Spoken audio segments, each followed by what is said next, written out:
ဘဝမှာတန်ဖိုးထားတဲ့လူ၄ယောက်ပထမတစ်ယောက်ကတော့ရုပ်မလှပေမဲ့စိတ်လှတဲ့လူတွေကိုတန်ဖိုးထားပါယနေ့21ရာစုခေတ်မှာလူတစ်ယောက်ရဲ့တန်ဖိုးကိုရုပ်ရည်နဲ့မဆုံးဖြတ်တော့ပါဘူးစိတ်ထားနဲ့ပဲဆုံးဖြတ်ကြပါတော့တယ်ဘဝရဲ့အခက်အခဲတွေဒုက္ခတွေကိုရင်ဆိုင်တဲ့နေရာမှာလေရုပ်ရည်ထက်စိတ်ထားကသာပိုပြီးအသုံးဝင်လာပါတယ်တချို့လူတွေဆိုရင်ရုပ်ရည်ကသိမ့်မလှပေမဲ့အကြည်တဲ့လေးကိုပိုင်ဆိုင်ကြပါတယ်အကြည်တဲ့ဆိုတာကလေစိတ်ထားကလာပါတယ်စိတ်နေသဘောထားပြောရသူတွေအကောင်းမြင်စိတ်ထားရှိတဲ့သူတွေဟာရုပ်ရည်ကိုကြည့်လိုက်တဲ့အခါတိတ်ကိုအေးချမ်းပါတယ်ကြည့်ရှုရှင်စပွဲကောင်းပါတယ်ကိုဘဝမှာလူတစ်ယောက်အပေါ်တန်ဖိုးထားပြီးဆိုရင်သူ့ရဲ့စိတ်ထားကိုသာတန်ဖိုးထားဖို့လိုပါတယ်ဒုတိယတစ်ယောက်ကတော့ဥစ္စာမရှိပေမဲ့တစ္ဆာရှိတဲ့လူတွေကိုတန်ဖိုးထားပါ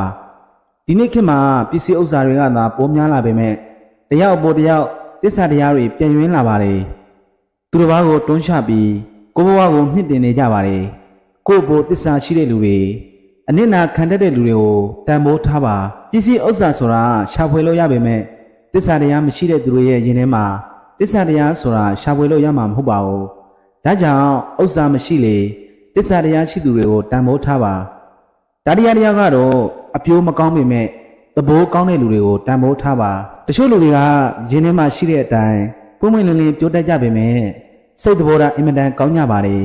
လူတစ်ဖက်သားကိုရဲရဲရိုးရိုးကူညီတတ်ပါတယ်သူတို့ရဲ့အပြိုးက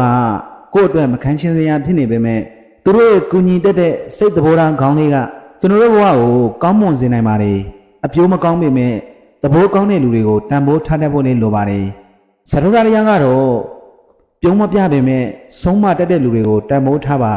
ကျုံးကြတယ်ဆိုတာလူတိုင်းလုံးနိုင်တယ်လို့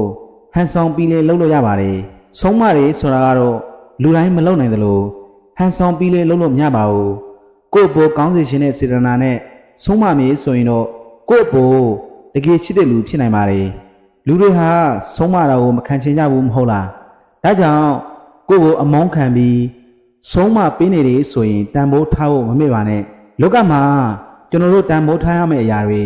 တန်ဖိုးထားရမယ့်ပုံကိုယ်တွေရှိပါတယ်တန်ဖိုးထားခြင်းကိုဆုံးဖြတ်တဲ့နေရာမှာလေအထင်တစ်ခုတည်းနဲ့မဆုံးဖြတ်ပေတန်ဖိုးကိုမြင်အောင်ကြည့်ရပါမယ်တန်ဖိုးရှိတဲ့လူတွေကိုတန်ဖိုးထားတတ်ဖို့လိုပါတယ်